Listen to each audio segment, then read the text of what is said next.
With her highly publicized legal battle with Justin Baldoni barreling towards an explosive court climax, Blake Lively must be searching for some relief from months of emotional battering. But for Selena Gomez, the ongoing saga has left her feeling vindicated. Gomez, Lively's longtime frenemy, feels she has finally been proved right about the beleaguered actress after years of suspicion about her close friendship with Taylor Swift.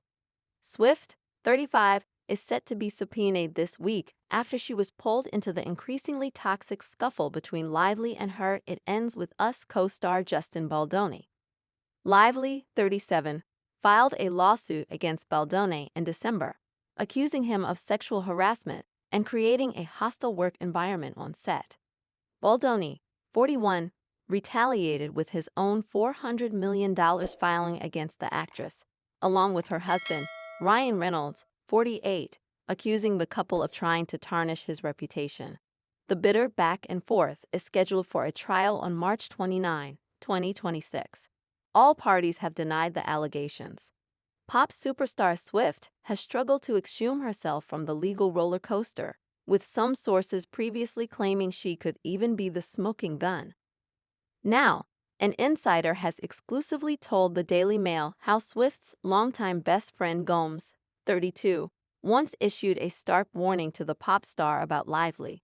The former Disney child star has always been wary of the Gossip Girl alum, especially because of the way she latched onto Taylor.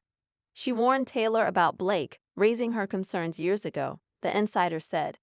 Blake called Taylor her best friend and family, and then asked her to be the godmother of her children, our source confirmed.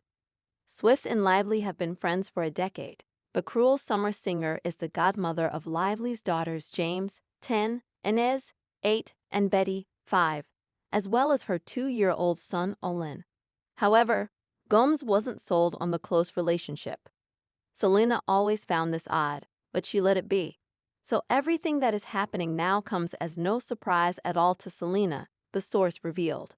Now that Lively is bringing Swift into her legal drama, Gomez feels she has been justified. Swift was dragged into the saga when Lively referred to Swift and Reynolds as her dragons. The nickname came to light when Baldoni shared screenshots of messages Lively sent to him as part of his countersuit, which he filed in January. He accused Lively of enlisting Swift to pressure him into letting her rewrite the This Ends With Us script. One alleged message reads, "If you ever get around to watching Game of Thrones, you'll appreciate I'm Khaleesi, and like her, I happen to have a few dragons, for better or worse, but usually for better, because my dragons also protect those I fight for. So really, we all benefit from those gorgeous monsters of mine. You will too, I can promise you." Baldoni also claimed Lively threatened to change her mind about reaching out to Swift to secure the use of her hit 2020 track My Tears Ricochet, which was eventually used in the trailer. After the lawsuit came to light, Lively largely went into hiding and was spotted looking forlorn on a farm in New York.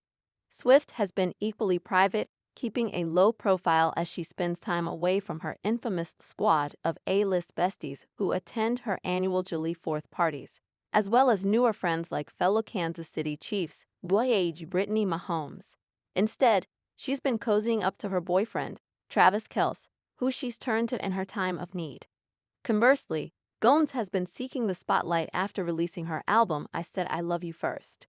Gomez appears to be thriving after getting engaged to producer Benny Blanco last year and has been gushing over their relationship, as well as the process of making the album together. It helps that she's relieved that people are finally seeing Lively through her eyes. Gomez and Swift became close friends in 2008, with Lively joining Swift's squad in 2015. But despite both Gomez and Lively being extremely close with Swift, Gomez and Lively don't appear to have ever been photographed together. Suspicions were raised when Gomez, who is a noted sports fan, skipped the Lux suite where Swift watched her boyfriend's team, the Chiefs, win the Super Bowl last year. She was absent again in February when they lost to the Eagles. Lively was sitting pretty on both occasions. Lively, Swift, and Gomez don't hit up New York City hot spots like Emilio's Balado or the Corner Store as a crew, but instead spend time with their girl groups separately. In fact, there are absolutely no photographs of the trio together.